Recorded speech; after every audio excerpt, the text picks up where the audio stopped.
أشهد أن لا إله إلا الله وحده لا شريك له وأشهد أن محمدًا عبده ورسوله أما بعد فأعوذ بالله من الشيطان الرجيم وسيق الذين اتقوا ربهم إلى الجنة زمرًا حتى إذا جاءوها وفتحت أبوابها وقال لهم خزنتها سلام عليكم طبتم فادخلوها خالدين وقالوا الحمد لله الذي صدقنا وعده وأورثنا الأرض نتبوأ من الجنة حيث نشاء فنعم أجر العاملين وترى الملائكة حافين من حول العرش يسبحون بحمد ربهم وقضي بينهم بالحق وقيل الحمد لله رب العالمين صدق اللہ العظیم۔ محترم سامعین اکرام، یہ سورہ الزمر ہے، اس کا یہ آخری رکوع 8واں رکوع ہے، اور اس کے آخری 3 آیات آپ کے سامنے تلاوت کیا، جس میں اللہ تبارک و تعالی بیان فرما رہا ہے وسیق الذین اتقوا ربهم الی الجنۃ زمرا، اور جو لوگ اللہ کے فرما بردار رہے اور اللہ تعالیٰ کا تقوی اختیار کرے، یعنی اللہ کا خوف ڈر جو اپنے دل میں رکھے، اور ان کے لیے اللہ تعالیٰ در جنت کھولا ہے۔ حتیٰ اذا جاءوها وفتحت ابوابها وقال لهم خزنتها سلام علیکم طبتم، اور جو جنت کا داروغہ ہے رضوان، وہ ان جنتیوں سے یہ کہہ رہا ہے کہ سلام علیکم طبتم، یعنی سلامتی ہو تم پر، فادخلوها خالدین، پس داخل ہو جاؤ اس میں، یعنی جنت میں۔ وقالوا الحمد للہ، اور وہ کہے کہ یقیناً اللہ کے لیے تعریف ہے، الذی، جس نے صدقنا، سچ کر دکھایا، وعدہ، اپنے وعدے کو، وَأَوْرَثَنَا الْأَرْضَ نَتَبَوَّأُ مِنَ الْجَنَّةِ حَيْثُ نَشَاءُ، اور اس نے کہا کہ جنت میں جہاں تم چاہتے ہو، زمین پر جہاں تم چاہتے ہو جنت بنا لو۔ فَنِعْمَ أَجْرُ الْعَامِلِينَ، اور یہ اجر ہے عمل کرنے والوں کا، عاملین بندوں کا۔ وَتَرَى الْمَلَائِكَةَ حَافِينَ مِنْ حَوْلِ الْعَرْشِ، اور ملائکہ اللہ کے عرش کو گھیرا بنائے ہوئے، یعنی اس کا طواف کر رہے ہیں، اس کے ارد و گرد، یسبحون بحمد ربہم، کہ وہ تسبیح کرتے ہیں اپنے رب کی۔ وقضی بینہم بالحق وقیل الحمد للہ رب العالمین، اور یہ کہ اللہ کی حمد اور تعریف کرتے ہوئے بالحق، وہ کہتے ہیں کہ یہ بالحق ہے، اللہ کا جو بھی یہ فضل ہے یا اللہ تعالیٰ کی جو تعریف ہے وہ بالحق ہے، اور اس کی جو تعریف ہے وہ عالمین میں ہے۔ تو یہ گروہ جنت یعنی نیک متقی پرہیزگار لوگوں کا ہے، کیونکہ یہ سورہ کے معنی یا زمر کے معنی گروہ کے یعنی جماعت، اور اس سورہ کا نام ہے سورہ زمر یعنی گروہ۔ تو ایک گروہ پہلے نافرمانوں کا ہے جو اللہ تعالیٰ اس سے اوپر والی آیت میں ذکر کیا کہ وسیق الذی کفر یعنی کفر کرنے والے، وسیق الذی کفر الی جہنم زمرہ، جو جہنمیوں کا گروہ ہے، اور وہ جو ہے حتی اذا جاؤہا فتحت ابواب وقال لهم خزنتها، یعنی ان کے لیے اللہ جہنم کا دروازہ کھول دیا اور نیک مومنوں کے لیے جنت کا دروازہ کھول دیا۔ تو یہ حقیقت میں جو دین کی خدمت کرنے والے ہیں اور راہ خدا میں مصائب جھیلنے والے، مصائب اٹھانے والے ہیں، ان کے لیے اللہ تعالیٰ در جنت یعنی ان کے لیے سکون، اطمینان اور ان کے بھلائی کا سامان بنایا ہے۔ تو یہ حضور نبی اکرم صلی اللہ علیہ وسلم کے فرمان پہ چلنے والے اور مصائب اٹھانے والے، کیونکہ مصیبتیں دو طرف بھی ہوتے، جو لوگ دنیا دار ہیں اور برائی پہ اڑے ہوئے ہیں ان پہ بھی مصیبتیں آتے، اور جو لوگ نیک ہیں ان پہ بھی مصیبتیں آتے۔ اللہ تعالیٰ سورہ آل عمران میں بیان فرماتا ہے کہ کافروں کو تم سے زیادہ زک پہنچا۔ جب جنگ بدر میں لڑائی ہوئی تو کافروں کا نقصان زیادہ ہوا، مسلمانوں کا نقصان کم ہوا۔ مسلمانوں میں بالکل کم افراد مارے گئے، لیکن کافروں میں 70 کافر مارے گئے۔ مسلمانوں میں بمشکل 10-14 صحابہ جو ہے شہید ہوئے، لیکن کافروں میں 70 مارے گئے، تو ان کا نقصان بہت زیادہ ہوا، اور بڑے بڑے سردار مارے گئے کافروں کے، عتبہ، شیبہ، ولید بن عتبہ، ابو جہل، یہ بڑے بڑے سردار کہلاتے تھے، اور امیہ بن خلف جو ہے بلال حبشی رضی اللہ تعالیٰ عنہ کو غلام بنا کے رکھا تھا، یہ سب مارے گئے۔ چند ایک دو بچے جو نہیں آئے تھے یہاں پر، باقی بہت جو ہے 1000 میں بڑے بڑے سردار جو ہے جب مارے جاتے تو پوری فوج کا دیوالیہ نکل جاتا۔ تو نقصان کافروں کا زیادہ ہوا، مگر پھر بڑی فوج بنا کے احد میں آئے، جنگ احد میں۔ تو یہ اللہ تعالیٰ فرما رہا کہ ان کا نقصان زیادہ ہوا، لیکن پھر بھی وہ برائی پہ اڑے ہوئے ہیں، اور تمہاری اللہ تعالیٰ مدد کیا بدر کے میدان میں، احد کے میدان میں، خندق کے میدان میں۔ صحابہ اکرام کی ہر وقت اللہ تعالیٰ مدد فرمایا۔ تھوڑے کم تعداد میں صحابہ اکرام جاتے تھے اور بڑی بڑی فوجوں پہ فتح حاصل کرتے تھے۔ تو مصیبت دو طرف ہے، لیکن اللہ کے لیے جب مصیبت اٹھائی جاتی تو انسان کو دنیا میں بھی کامیابی ہے اور آخرت میں بھی کامیابی۔ ہمیشہ اس کی شان اور عظمت کو اللہ تعالیٰ باقی رکھتا۔ جو نیک لوگ ہیں ان کی قربانی کو اللہ تعالیٰ رائے گاہ جانے نہیں دیتا، بیکار جانے نہیں دیتا، بلکہ ان کی قربانی دنیا کے اندر انقلاب پیدا کرتی اور نیک لوگوں کے اندر روح پیدا کرتی۔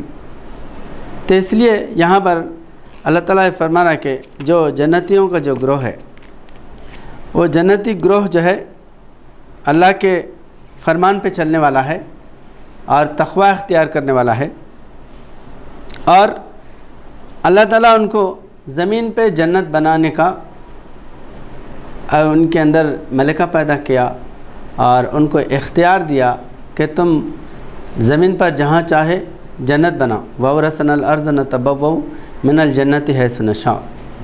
اور ڈاکٹر علامہ اقبال فرماتے ہیں کہ کھول آنکھ زمیں دیکھ، فلک دیکھ، فضا دیکھ، مشرق سے ابھرتے ہوئے سورج کو ذرا دیکھ، جشتے نہیں بخشے ہوئے فردوس نظر میں، جنت تیری پنہاں ہے تیرے خون جگر میں۔ یہ یعنی مرنے کے بعد جو جنت ملے گی وہ تو ملنے والی ہے، لیکن روحانی انسانوں کو اللہ تعالیٰ ان کے ان کی جو ہے نا رگے جان میں یا ان کے رگ و ریشے میں، ان کے خون میں جنت پیدا کر دیا فرما رہے۔ جنت تیری پنہاں ہے تیرے خون جگر میں، تمہارے خون جگر میں جنت ہے۔ مطلب یہ کہ زندگی میں تم جہاں چاہے وہاں پر جنت بنا سکتے۔ اس لیے اولیاء اللہ کا جو گروہ ہے، نیک مومنین کا جو گروہ ہے، وہ گویا کہ جنتی ہے، یعنی وہ جہاں بیٹھے وہاں پر جنت بناتے ہیں۔ اور جنت میں کیا ہے؟ سکون ہے، اطمینان ہے، دنیا کی کوئی حرص ہوس نہیں ہے، اطمینان قلب ہے۔ تو روحانی انسان جہاں بیٹھتے وہاں پر دنیا کی بو باس نہیں ہوتی۔ اور حضرت پیران پیر غوث الاعظم دستگیر رحمۃ اللہ علیہ فرماتے ہیں کہ سچے ولی کی پہچان یہ ہے کہ اس کی صحبت میں بیٹھنے کے بعد دنیا بھول جائے، وہ دنیا کو بھلا دیتے۔ اور حضور نبی اکرم صلی اللہ علیہ وسلم کا فرمان ہے کہ تم ایسے لوگوں کی صحبت میں مت بیٹھو جن کے دل اللہ کی یاد سے غافل ہے۔ اور حضور نبی اکرم صلی اللہ علیہ وسلم فرماتے ہیں کہ جو اللہ کا ذکر کرنے والے ہیں ان کی صحبت میں بیٹھنا عبادت ہے۔ جو ذکر الہی یعنی بیٹھ کر اللہ کی معرفت بیان کر رہے، اللہ کی تعریف کر رہے، درس دے رہے، درس قرآن دے رہے، اور حضور نبی اکرم صلی اللہ علیہ وسلم کی حمد تعریف بیان کر رہے، آپ کی ثنا خوانی کر رہے، تو ان کی صحبت میں بیٹھنا گویا کہ جنت میں بیٹھنا ہے۔ اور مسجد نبوی کا وہ حصہ جہاں حضور نبی اکرم صلی اللہ علیہ وسلم کا مزار اقدس ہے، منبر رسول سے بی بی عائشہ صدیقہ رضی اللہ تعالیٰ عنہ کا حجرہ تھا، جہاں پر حضور نبی کریم صلی اللہ علیہ وسلم دفن ہے، یعنی حضور صلی اللہ علیہ وسلم کی تدفین کی گئی، اس کو ریاض الجنہ کہا گیا۔ تو ریاض الجنہ، تو ریاض الجنہ جو ہے یعنی جنت کا ایک حصہ ہے۔ اس لیے آج بھی جو لوگ حج کو جاتے ہیں، عمرہ کو جاتے ہیں، مدینہ منورہ جب جاتے ہیں زیارت کے لیے، تو اس جو جنت کا جو حصہ ہے، ریاض الجنہ کا جو حصہ ہے مسجد نبوی میں، وہاں پر بیٹھنے کے لیے بے چین رہتے، وہاں پر کچھ وقت گزارتے، ذکر اذکار کرتے، اور یہ گویا کہ جنت ہے۔ تو حضور نبی اکرم صلی اللہ علیہ وسلم کا دربار ہی جنت ہے، یہ جنت کی دلیل ہے۔ تو وَأَوْرَثَنَا الْأَرْضَ نَتَبَوَّأُ مِنَ الْجَنَّةِ حَيْثُ نَشَاءُ، جو ذکر الہی میں ڈوبا ہوا ہے اس کی صحبت میں بیٹھنا گویا کہ جنت میں بیٹھنا۔ تو ایسا روحانی لوگ جہاں پر جاتے وہاں پر جنت بناتے، تو وہ اللہ تعالیٰ بیان فرما رہا ہے۔ اس لیے حضرت صاحب صلی اللہ علیہ وسلم فرماتے ہیں ورثہ انبیاء ملتا ہے ہمیں جیلوں میں، خود بنا لیتے ہیں جنت کو جہاں جی چاہا۔ اب جیل میں بھی اگر بیٹھے اور وہاں پر معرفت کی باتیں ہو رہی تو وہ جیل جنت بن جاتی۔ حضور نبی اکرم صلی اللہ علیہ وسلم جس غار میں رہے وہ غار جو ہے وہ جبل نور بنا۔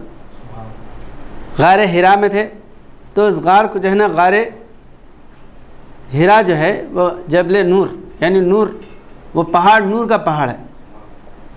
اور حضور نبی اکرم صلی اللہ علیہ وسلم غار ہرا میں تھے تو وہ غار ہرا کو زیارت کرنے کے لیے لوگ جاتے۔ اللہ تعالیٰ اس کا ذکر قرآن کریم میں بیان فرمائے، ثانی اثنین اذ ہما فی الغار اذ یقول لصاحبہ لا تحزن ان اللہ معنا، یعنی گویا کہ اللہ بھی جو ہے حضور نبی اکرم صلی اللہ علیہ وسلم کے ساتھ، صدیق اکبر رضی اللہ عنہ کے ساتھ وہ غار میں ہے۔ اب اللہ غار میں ہے بولے تو لوگوں کے بھیجے اڑ جاتے ہیں، لیکن اللہ تعالیٰ فرما رہا ہے کہ ان اللہ معنا، میں ہر جگہ، تو جہاں حضور نبی اکرم صلی اللہ علیہ وسلم ہیں وہاں اللہ تعالیٰ ساتھ ساتھ ہیں۔ ہر مصیبت میں اللہ جو ہے مومنوں کے ساتھ رہتا۔ تو گویا کہ آپ جہاں پر ہیں وہ جو ہے چاہے جیل ہو، غار ہو، سمندر ہو، دریا ہو، محل ہو، یا کوئی جو ہے نا ریگستان کا علاقہ ہو، جہاں آپ ہوا ماکم اینما کنتم، آپ کا چہرہ جدھر ہے ادھر اللہ ہے، جہاں آپ ہیں وہاں آپ جدھر چہرہ کرتے وہاں پر جو ہے اللہ حاضر ہے۔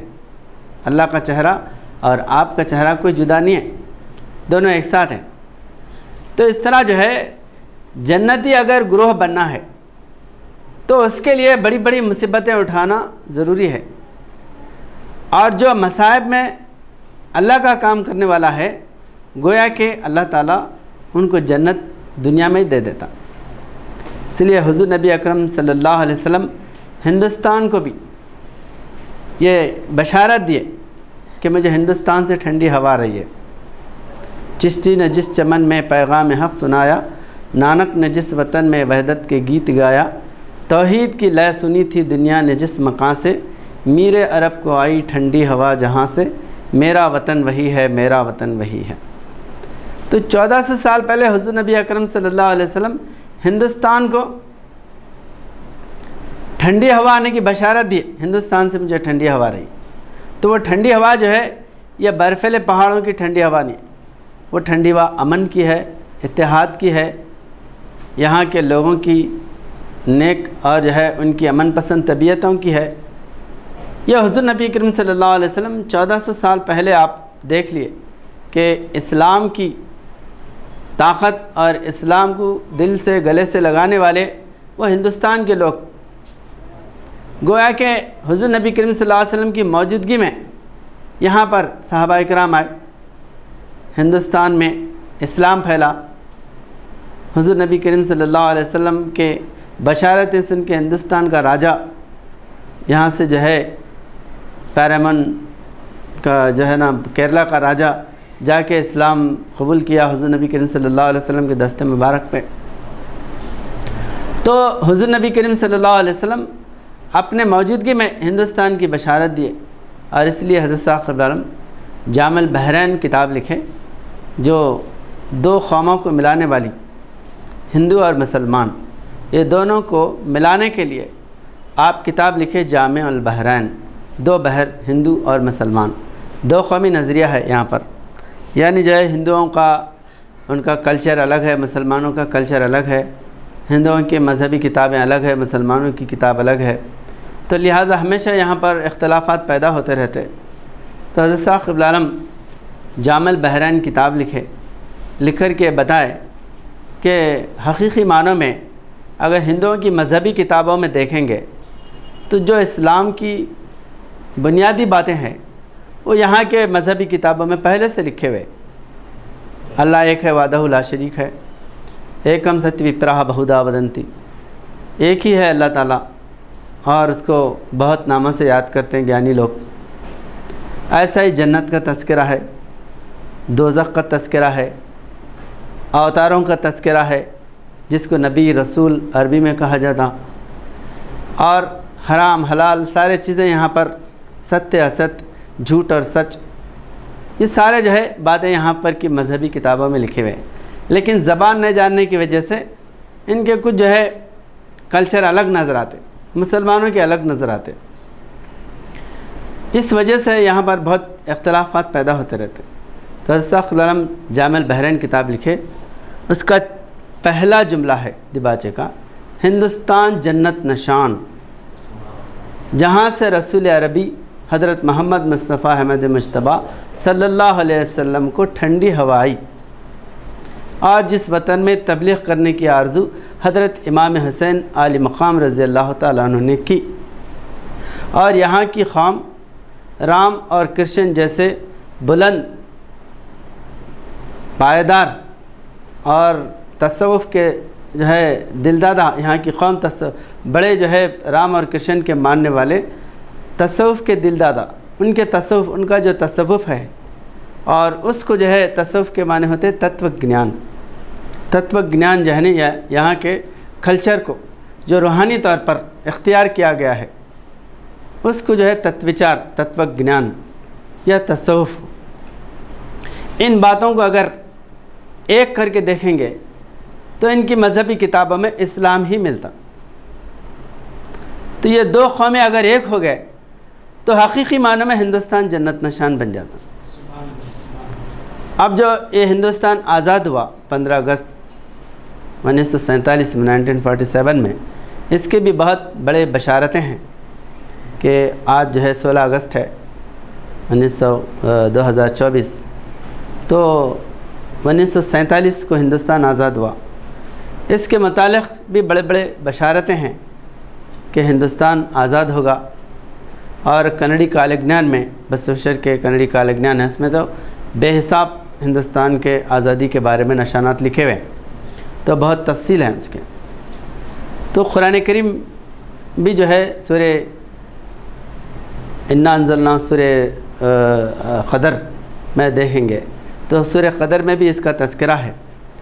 اور یہ جو ہندوستان آزاد ہوا اس وقت 27 رمضان یعنی جو ہے قدر کی رات تھی، شب قدر، جمعہ کا دن جمعہ کا تھا، اور رمضان کا مہینہ تھا، اور شب قدر کی رات تھی۔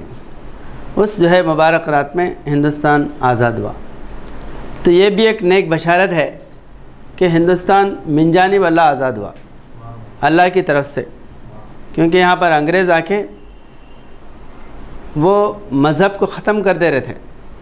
شراب، کباب، دنیا کے برے کام، اور مذہب کا ان کے پاس کوئی زیادہ جو ہے ویلیو نہیں تھی، مذہب کی کوئی اہمیت نہیں تھی ان کے پاس۔ تو ایسے دہریانہ خیال رکھنے والے یہ مذہب کو مٹا رہے تھے۔ تو ویسے وقت یہاں پر اللہ تعالیٰ ایک روح پھونکا لوگوں کے اندر، اور حضرت صاحب قبلہ عالم ہندوستان آزاد ہونے کے 10 سال پہلے یہ لکھ دیے کہ انگریز ہندوستان سے بھاگنے والا ہے۔ تو یہاں کے بڑے بڑے علماء وہ دنگ رہ گئے کہ انگریز کیسا بھاگتا۔ تو خاص کر علامہ بہادری اجنگ بلکہ تھے، حیدرآباد میں نواب تھے، تو انہوں نے بولے حضرت میں انگریز یہاں سے بھاگ جاتا، میں اس بات کو مانتا نہیں، مجھے یقین نہیں ہو رہا، میں اس بات کو جو ہے نا نہیں مانتا کہ انگریز بھاگ جائیں گے۔ کیسا بھاگتے کہ پورے ہندوستان بلکہ پوری دنیا میں ان کی حکومت مضبوط گڑھی ہوئی ہے، تو وہ کیسے جاتے ہندوستان سے؟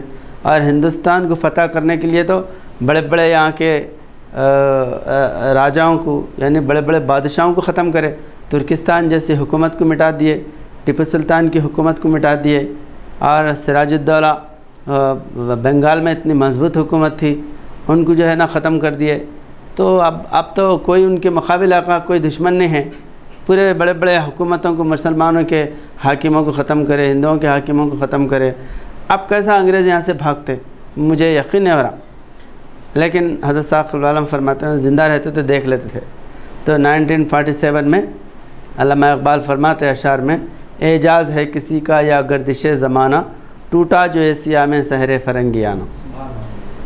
یہ کسی کا اعجاز ہے یا زمانے کی گردش ہے، یعنی یہ انگریزوں کا جو سحر ختم ہو رہا، ٹوٹ گیا، اور انگریز یہاں سے بھاگ گئے، یہ اللہ کا ہی معجزہ ہے۔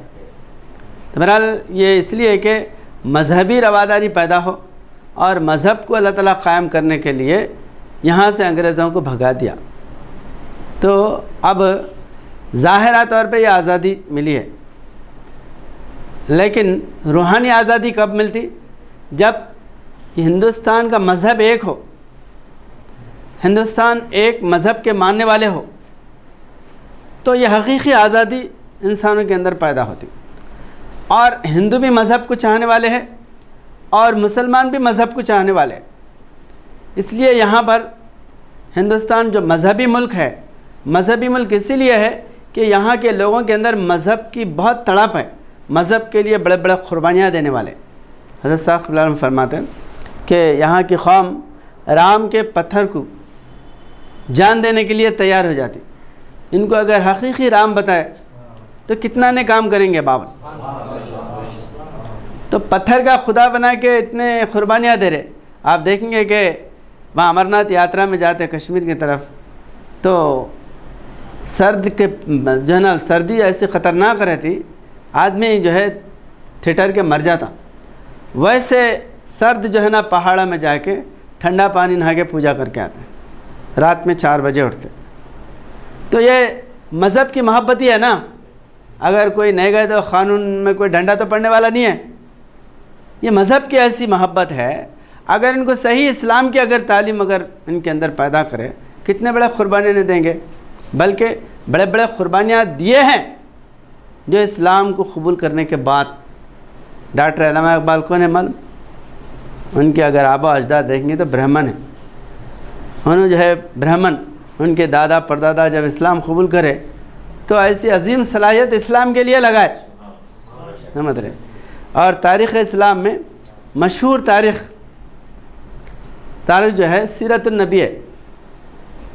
سیرت النبی کون لکھے؟ مولانا شبلی نعمانی۔ مولانا شبلی نعمانی کون ہے؟ ان کے اگر دادا جو ہے نا پردادا ہندو ہے، لمبی تاریخ ہے۔ تو انہوں جو ہے حادثہ ہوا ان کے ساتھ، پھر اس کے بعد میں وہ اسلام قبول کرے۔ اسلام قبول کرے کے بعد اب ان کی اولاد میں پیدا ہوئے شبلی نعمانی۔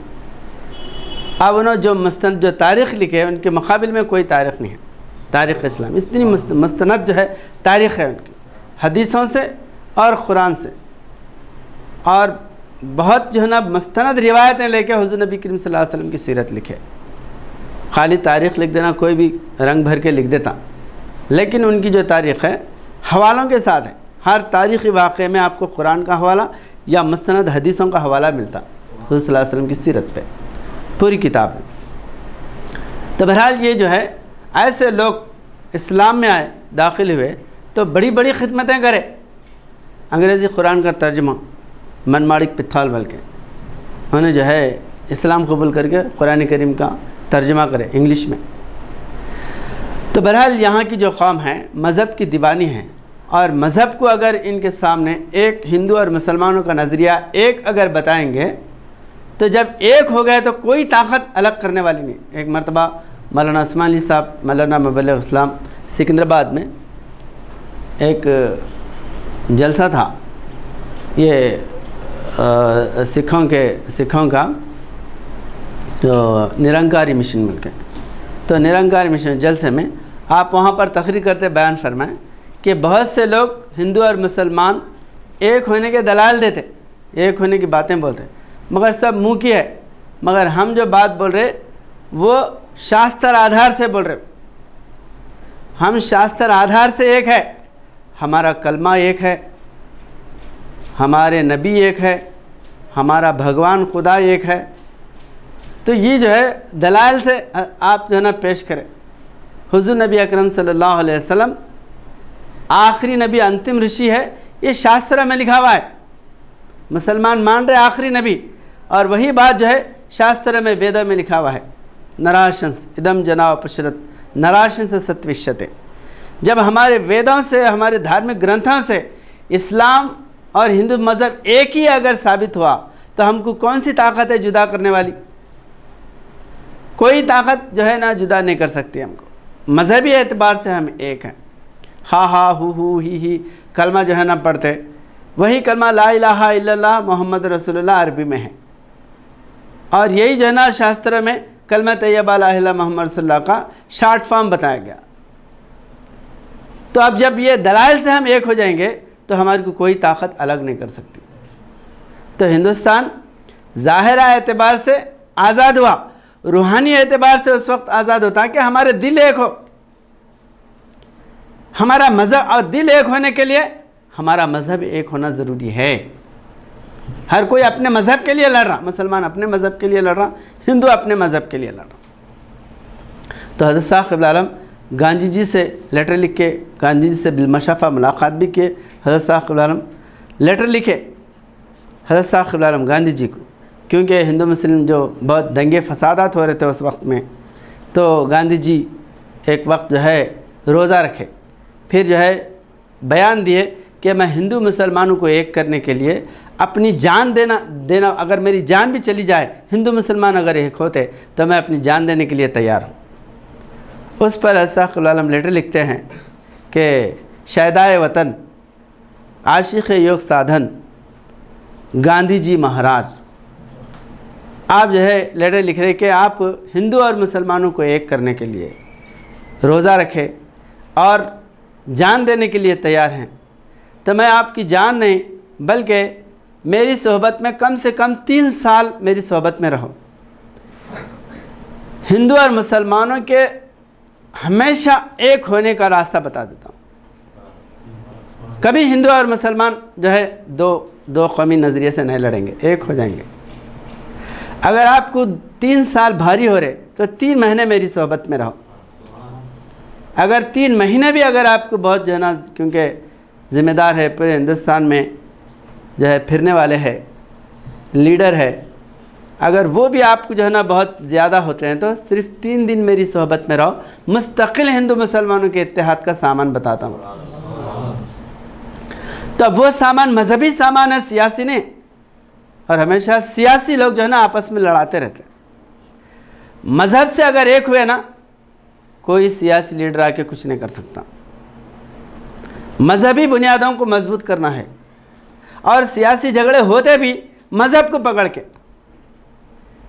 آج جو ہے مسلمان ہے تو ہندو مسلمان کے خلاف بھڑکاؤ بیان دیتے، اپنے ہندوؤں کو گرم کرتے، دنگے کراتے۔ مسلمان اگر ہے تو ہندوؤں کے خلاف بھڑکاتے، مسلمانوں کو گرم کرتے، دنگے پھیلاتے۔ اگر یہ دونوں ایک ہوئے تو ان کے پاس کوئی چارہ ہے کیا دنگے فساد پیدا کرنے کا؟ کوئی چارہ نہیں۔ تو خاص کر ہندوستان میں جو مذہبی جو ہے نا جذبہ رکھنے والے ہیں، ان کے لیے ضروری ہے کہ یہ جو ہے ان کا ایک نبی ہو، ایک کتاب ہو، ایک دھرم ہو۔ تو اس لیے جو ہے یہ جنتی گروہ جو اللہ تعالیٰ فرمائے، جنت حقیقی معنوں میں انسان سب ایک دل ہونے کا نام ہی جنت ہے۔ پھٹے ہوئے دل جو ہے نا، ایک کافر اور مسلمان، کافروں کا جو ہے نا، کافر کے معنی کیا ہے؟ کافر کے معنی چھپانے والا، حق کو چھپانے والا، حق کو آڑ بن گیا۔ اب دیکھیں ہندوستان میں جو مسلمان رہتے ہیں وہ کون ہے؟ وہ یہاں کے ہندو ہی ہیں۔ پورے مسلمان جو آج ہے ہندوستان میں 20-25 کروڑ جو مسلمان ہیں، پورے عرب سے آئے ہوئے تو نہیں ہیں، ہے کیا؟ نہیں، یہ برہمن تھے، چھتری تھے، ویشیہ تھے، شودر تھے۔ یہاں کے لوگ جن کو اسلام پسند آیا وہ مسلمان ہوئے۔ اب یہاں کی جو ہندو ہے جو اپنے مذہب پہ جو اڑے ہوئے ہیں، انہیں یہ سمجھ رہے کہ یہ عربستان سے آئے ہوئے ہیں، ان کے نظریے میں ایسا سمجھ رہے کہ وہ عربستان سے آئے ہوئے ہیں۔ تو اب جو ہے اگر ان کو یہ سمجھایا جائے کہ بھائی صرف مذہب تبدیل کرنے کی وجہ سے تم کیا سمجھ رہے؟ پرایا سمجھ رہے۔ حالانکہ ہندوستان کی جو آزادی ہے وہ مذہب کی بنیاد پہ نہیں ہے، ہم سب ایک ہیں، سے ہندو مین سے مسلمان، ہم سب ایک ہیں۔ ایک ہونے کی بنیاد پہ ہندوستان کو آزاد کریں۔ لیکن آج جو ہے نظریات میں تضاد ہے، اس وجہ سے اگر مذہب ایک ہو جائے تو انسانوں کے اندر بھی امن و امان بھی قائم ہو جاتا۔ تو یہی حقیقی معنوں میں جنت ہے، اور ہندوستان جنت نشان ہو کے رہے گا، کیونکہ حضور نبی اکرم صلی اللہ علیہ وسلم فرمائیں کہ مجھے ہندوستان سے ٹھنڈی ہوا آ رہی ہے۔ اور امام حسین علی مقام رضی اللہ تعالیٰ عنہ ہندوستان میں تبلیغ کرنے کی تمنا رکھتے تھے، اور اسی وجہ سے 2.5 لاکھ اولیاء اللہ ہندوستان میں ہیں، لاکھوں اولیاء اللہ ہندوستان کے اندر ہے۔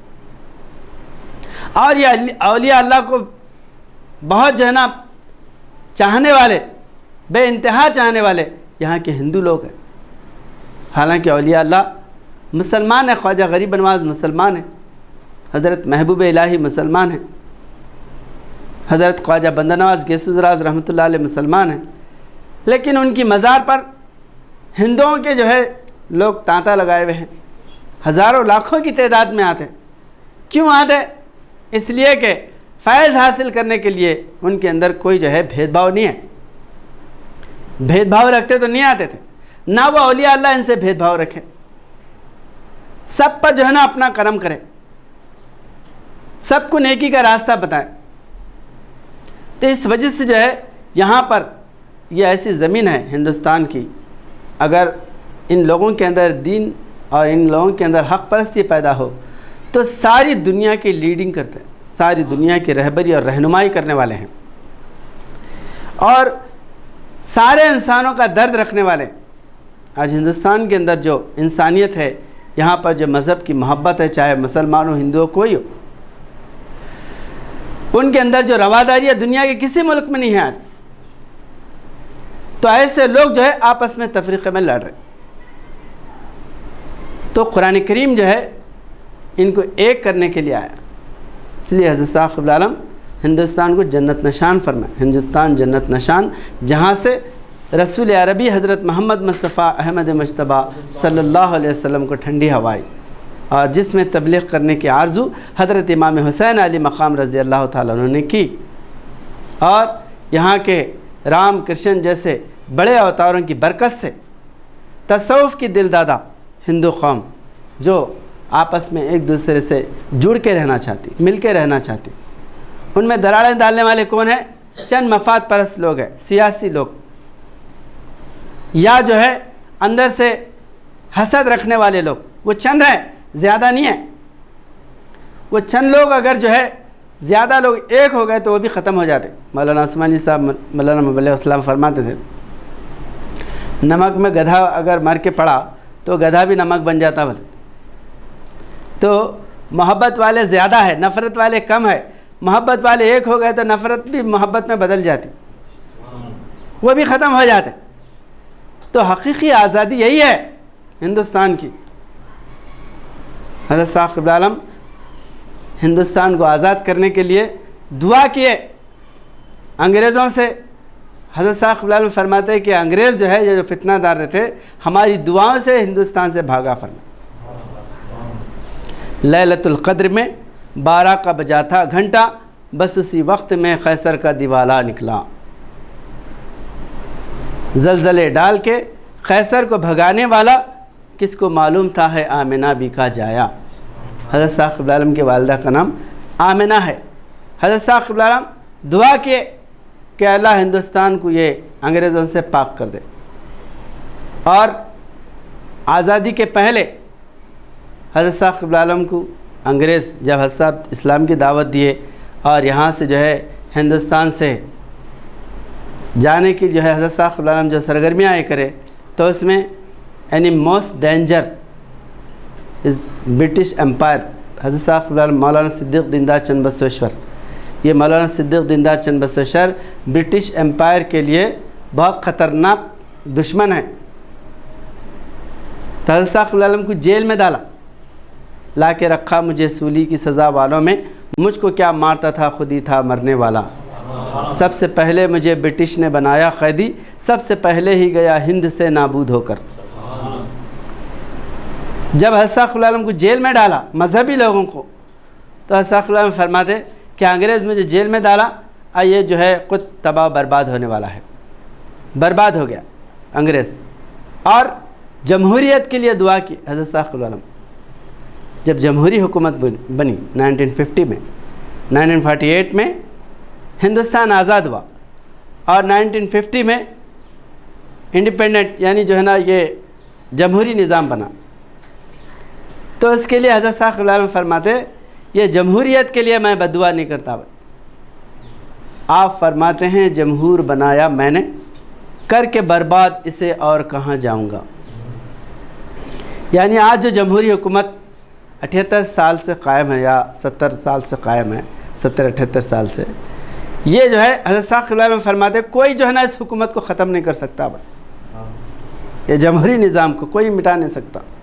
اب بہت سے لوگ ہندو راش نعرہ لگا رہے نا، ختم کر دیں گے جمہوریت کو، ختم کر دیں گے. تو یہ جمہوری نظام کو ختم نہیں کر سکتے، کیونکہ یہ جمہوری نظام اسلام کی بنیادوں پہ ہے. حضور نبی اکرم صلی اللہ علیہ وسلم جمہوری نظام قائم کریں، سب بیٹھ کے میٹنگ کر کے اپنا لیڈر بنانا، یہ اسلام کا نظریہ ہے.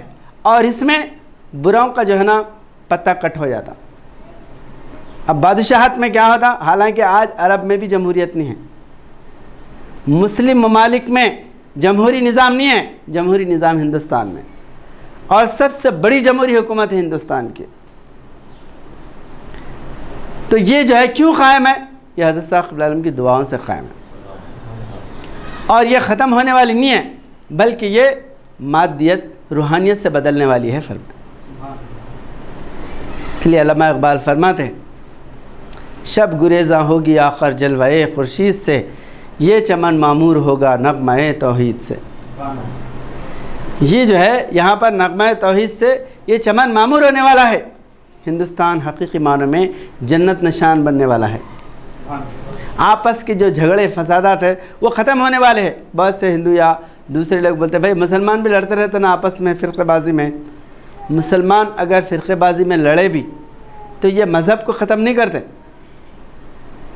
مذہب 1400 سال پہلے جو قائم ہوا آج بھی اعلیٰ حال باقی ہے۔ سب کا کلمہ ایک ہے، سب کے نبی ایک ہے، سب کا قرآن ایک ہے۔ 700 اصول ایسے ہیں جس میں سارے مسلمان ایک ہیں۔ یہ لڑے بھی تو اسلام سے باہر نہیں جاتے، اسلام کے اندر محفوظ ہے۔ اِنَّا نَحْنُ نَزَّلْنَا الذِّكْرَ وَإِنَّا لَهُ لَحَافِظُونَ۔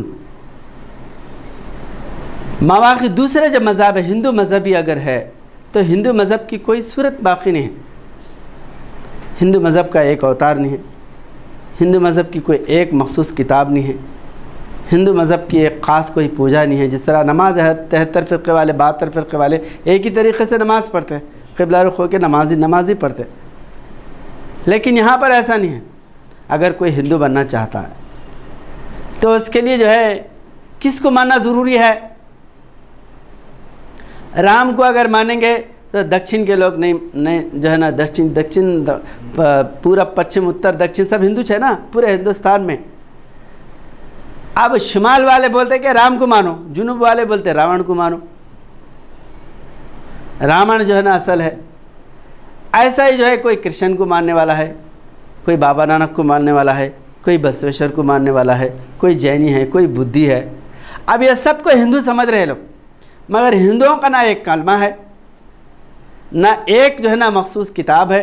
اگر کوئی ہندو بننا چاہ رہا ہے تو کس طرح جو ہے نا وہ داخل ہوگا اسلام ان کی جو ہے ہندو مت میں؟ کوئی صورت نہیں۔ جو جیسا چاہے ویسا قانون بنا رہا، تو اس کا مطلب یہ ہے کہ تمہارے مذہب کے قانون انسانوں کی بنیاد پہ چلتے ہیں، انسان کے بنائے ہوئے چلتے ہیں، لیکن اسلام ایسا نہیں۔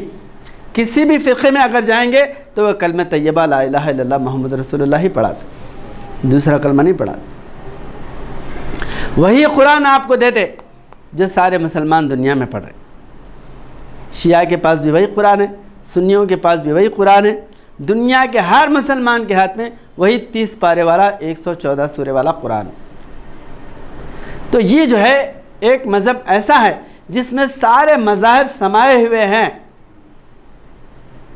یہ سور دھرم یعنی جو ہے نا یہ جو ہے تمام مذہبوں کا جو ہے نا جامع ہے۔ سرو دھرم سم بھوا، سارے دھرموں کو اپنے اندر لیا ہوا ہے، سارے دھرموں کو۔ تو ایسا جو ہے قرآن کریم میں کہ فیہا کتب قیمہ، تمام کتابیں اس قرآن کریم میں موجود ہیں۔ پورے کتابوں کی کتاب قرآن کریم ہے، تمام مذہب کا جامع اسلام ہے، اور تمام نبیوں کے نبی سردار انبیاء حضرت محمد مصطفیٰ صلی اللہ علیہ وسلم ہے۔ یہ صرف اسلامی کتب سے نہیں بلکہ یہاں کے ہندو مذہبی کتابوں سے، تورات سے، زبور سے، انجیل سے ثابت ہے کہ حضور نبی کریم صلی اللہ علیہ وسلم آپ سردار الانبیاء ہیں۔ یہاں کے شاستر میں سورگرم جو ہے نا سورگرم کے معنی سید المرسلین، تمام اوتاروں کے اوتار، اور قرآن کریم انتم گرنتھ ہے، انتم دیو، یعنی جو ہے تمام کتابوں کا جو آخری میں آتا وہ سردار ہے، جیسا پھل آخری میں آتا سردار کہلاتا۔ تو اس طرح ہندوستان اگر جنت نشان بننا ہے تو ہمارے جو مذہبی کتابوں میں جو بشارت ہے، یہی بات حضرت صاحب عالم ہر بڑے جو ہے نا بڑے پنڈت کو بلا کر بڑے بڑے سرو دھرم سمیلن کر کے، ہندوستان میں سب سے پہلے سرو دھرم سمیلن کرنے والے حضرت مولانا صدیق دیندار چند بسویشور صاحب قبلہ ہیں، جو تمام مذہب کے لوگوں کو ایک اسٹیج پہ بٹھائے اور ان کے سامنے وید پڑھ کے سنائے، گیتا پڑھ کے سنائے، قرآن پڑھ کے سنائے، بائبل پڑھ کے سنائے۔ ہر مذہبی کتاب سے ہم کو محبت ہے، کوئی کتاب غلط نہیں ہے، ہر کتاب میں سچائی ہے۔ اس لیے حضرت صاحب عالم اپنی تحریک کے 5 جو ہے نا بنیادی اصول، 5 فنڈامنٹلس، یعنی 5 جو ہے نا اصول ہماری تحریک کے، امن کے. وہ کیا ہے؟ ایکو جگدیشورہ، ونس آف گاڈ، اللہ ایک ہے. ایکو جگت گرو، یعنی سارے جگت کے گرو بھی ایک ہیں، رحمت للعالمین ایک ہیں.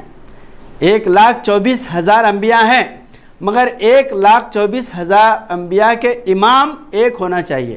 وہ ایک جو ہے امام الانبیاء حضرت محمد مصطفیٰ صلی اللہ علیہ وسلم.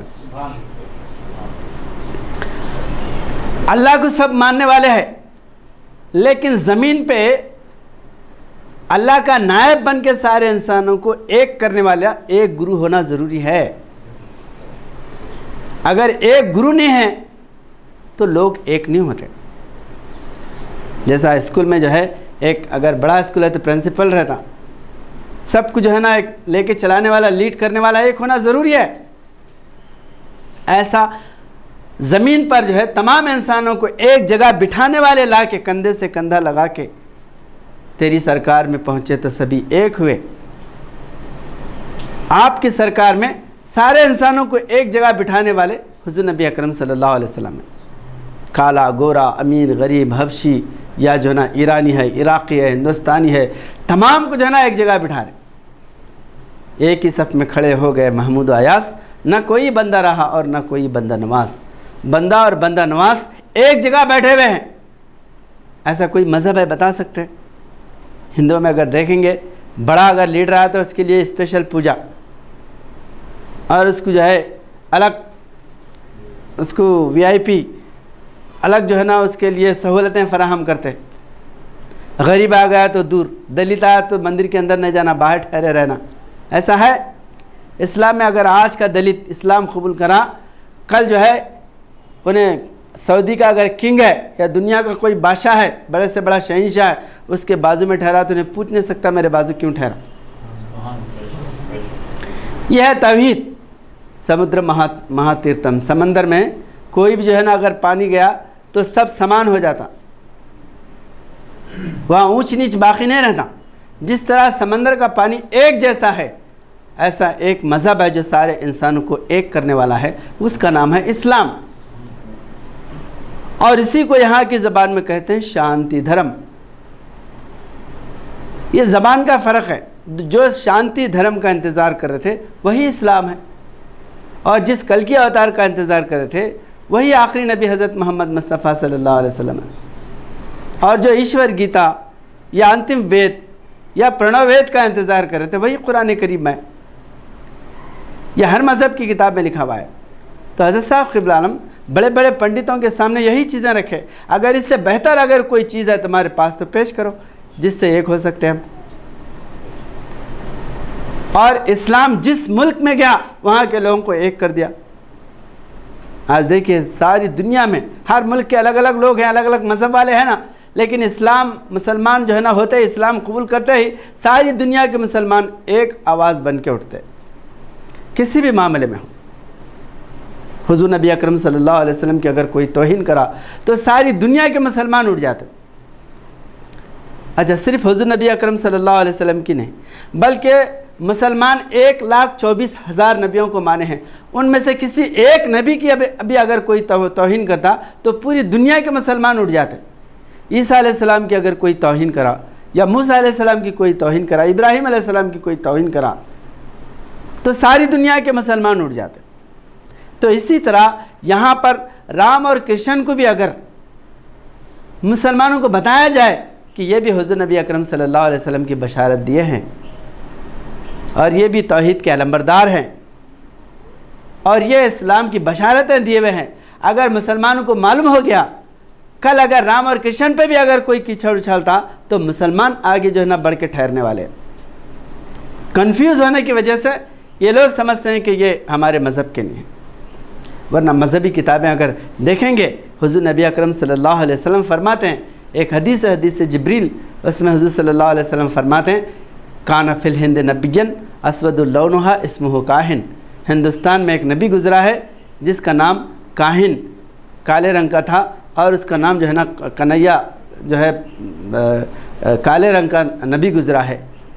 اور اس کو جو ہے نا لوگ جو ہے نا کاہن میں کہ باتیں غیبی باتیں بتانے والا، یا جو ہے نا اچھے باتیں اللہ کی باتیں سنانے والا۔ تو کاہن کے معنی جو ہے یعنی غیب کی باتیں بتانے والا، جو نبی کے معنی بھی یہی ہے کہ غیب کی جو ہے نا خبر لانے والا نبی نباس ہے، اللہ کی طرف سے جو باتیں لے کے آتا اس کو نبی کہا جاتا ہے۔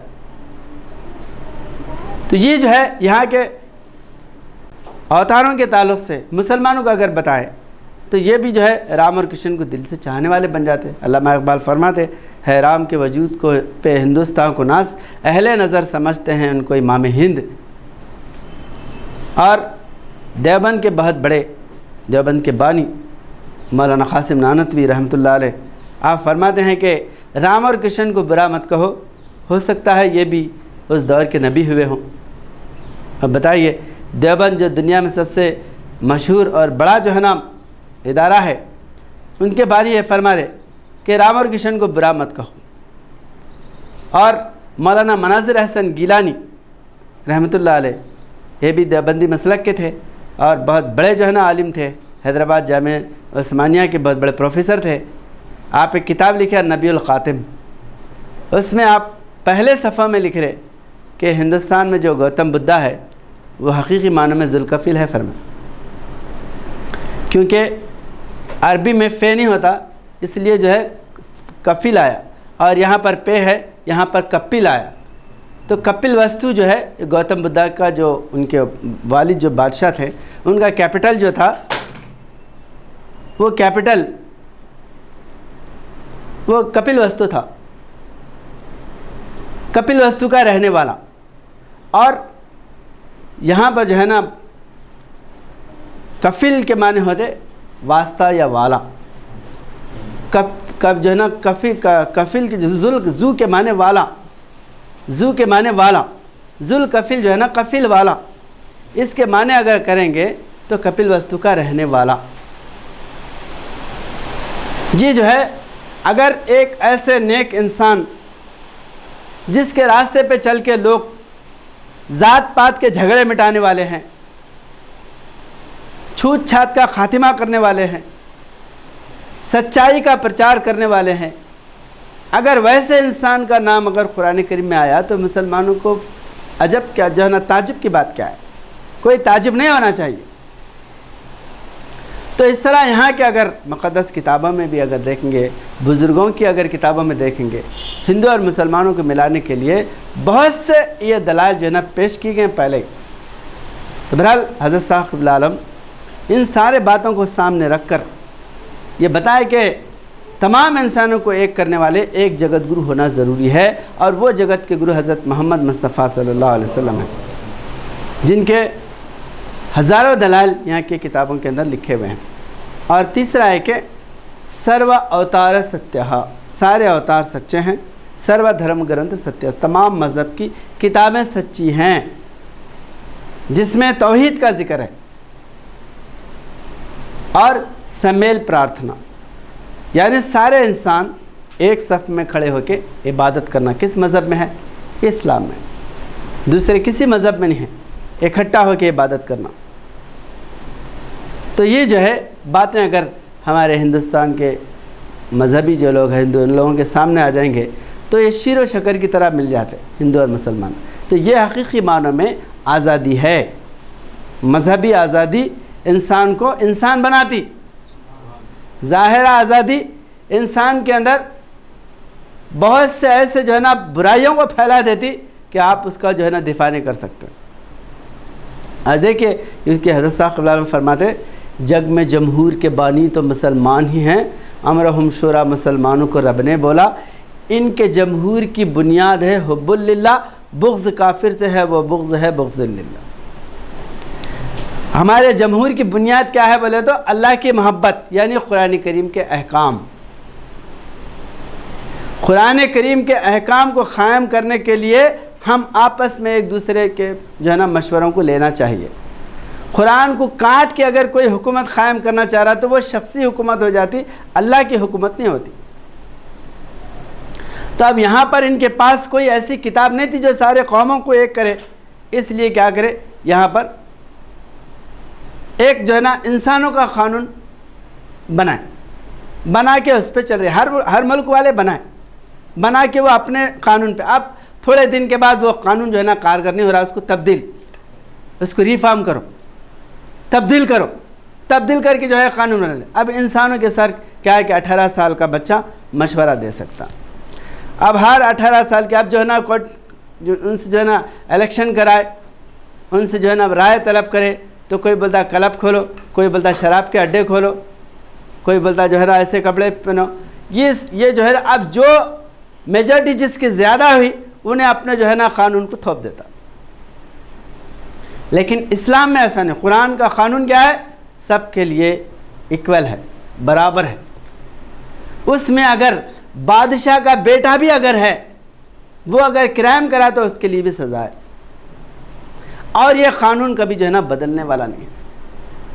تو بہرحال مذہبی قانون انسان کو انسان بنانے کے لیے آیا، اور انسانی ذہن کا جو قانون ہے وہ بدلتے رہتا، تبدیل ہوتے رہتا.